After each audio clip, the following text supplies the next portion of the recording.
Ladies and gentlemen, welcome to another edition of VGU Talks, and let's talk games. This time talking about the beta of Rainbow Six Siege and my impressions about it. So, when Rainbow Six Siege was originally unveiled, I was extremely excited. As a massive fan of the series since the PlayStation 1 days, all the way up to Vegas 2, Siege was looking to mix things up yet again. But instead of going for a straightforward narrative approach, partnered by that of a compelling multiplayer experience, the game this time round is embracing multiplayer as its core experience this time round, which got me a little bit concerned, but it is trying to be a direct competitor against Counter-Strike, as it's a team of attackers versus a team of defenders in multiple different scenarios. So how did I really like it, and how did it hold up? Well, it held up really freaking well. The first major concern that I had with this game was that it was going to feel too much like Counter-Strike. However, by containing the maps more on a smaller environment and by making the players able to take any route in and out of a main location, the game feels extremely engaging and fun, and it's really good. The online matches play as this. So you have a defending team that have about 40 or so seconds to set up their defensive area, and during this time the attackers are sending in scout drones to try and locate the objectives, as well as also pan out how they're going about defending the objective as well. When the time is up, the attackers spawn in and they must complete the objective or kill all the enemies in order to win the round. Defenders simply need to stay alive for the remaining amount of time on the clock, or do exactly as the attackers do and kill everyone. It does sound simple on paper, but when you actually jump into the game, it gets much tougher. And the first factor that comes into place is where the defenders have placed the objective. You see, before the game even starts, the team gets to vote on where the objective location is. This can be on first, second or third floor of a building, at least from what we had in the beta, and this means that every game the attackers must search everywhere in order to discover where this objective may be, because it could switch up on any occasion. This is where communication really has to come in. And with the beta, there were 3 maps that we could play on, and these were a house in the middle of a little suburbia, a presidential mansion, and a SWAT team raid house, and they all felt really good with their own ins and outs and their own breakable walls, breakable floors, and all that jazz. They were really well constructed, and I'm looking forward to seeing more maps with that kind of variety in there. That was really good. So yeah, the other factor that plays is more on the attacking side, and this is where the game truly exceeds, at least in my eyes. So, let's say you found the objective on the top floor of the mansion, and what do you do now? Well, now it's up to you and the team to devise how you tackle this situation. But first starts when you're voting on where you want to spawn on the map, and there's a good number of spawn points. We're talking at least like 9 or 10 different spawn points to go into, which is really good to start making your enemies think, okay, which direction are they coming from? But after you've made that decision, your next choice is how you're going to tackle this situation.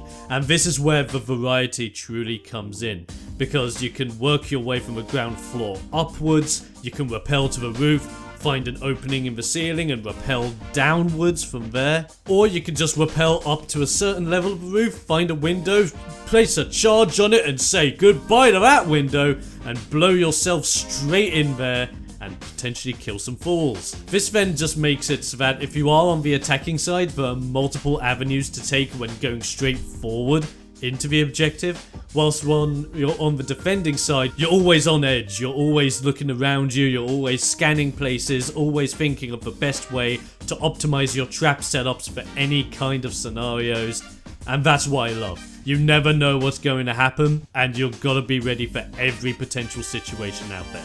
Now this is where we get to another point, because in an interesting move, instead of going for a loadout system like they have done with Vegas and Vegas 2, with Rainbow Six Siege, they have instead gone with a class-based system known as operators. So the operators are based around like famous world military groups such as the SAS, and you have different characters in there like my girl Twitch, I'm a huge fan of Twitch, and my boy Blitz, who I'm also a mega fan of. And you purchase these operators by spending renown, and you get renown by just playing games. And the cool thing is about the renown system, you'll be paying 500 renown for your first character from any of the groups, and then your next character that you purchase will be another 500 renown on top. So it would go 500 for the first, 1000 for the second, 1500 for the third, so on and so forth. You know where I'm getting at here. And each and every one of these characters feel unique and they feel very different in their own right. Some are only attackers, some are only defenders, so you've really got to think about which ones you really want to put your money into. And this is where you can truly buy towards your playstyle. So let's say, for example, you're more of a breacher and you want to get in there, hands dirty, and you want to blow stuff up. Go with my main man Fuse. He is a really good attacking guy. But let's say, for example, you're still an attacker, but you're more of a defensive player and you want to take it nice and slowly, and you want to take a little bit more damage from your opponents. But go with my main man Blitz, who has a big shield on him. As well as that, his shield also acts like a flashbang, so you can potentially flash out any enemies that are trying to pinpoint your locations. You'll quickly get attached to your favorite operators, and before long, you'll be going into those matches and you'll be like, yeah, represent. And of course, this was a beta and there were going to be problems, and we did encounter some problems when we were playing the beta on live stream. But there were only really two big ones. Like, there were some tiny bug issues, but I know they are going to be sorted out, so that's not a problem. The problem that we did have were in these two different areas. The first and probably the most major thing is about the matchmaker. The matchmaker in the beta was possibly one of the worst matchmakers I have had in a game in beta. And I mean that. Like, sometimes you would get a really good rotation in the matchmaker, where you would join a wad of guys and you would get game after game after game after game with no problems whatsoever. However, if you took a little bit of time out, or you backed up in order to get a new operator or to customize a weapon or something like that, and you jump back onto the matchmaker, you could be waiting for 20, 30, 40, 60, 120 minutes before you find another match. And literally, we were live streaming this. We waited a full 40 minutes on live stream for one game, and even then I believe that game bugged out on us. So we waited 40 minutes for one game that didn't even come to fruition, and that was bad.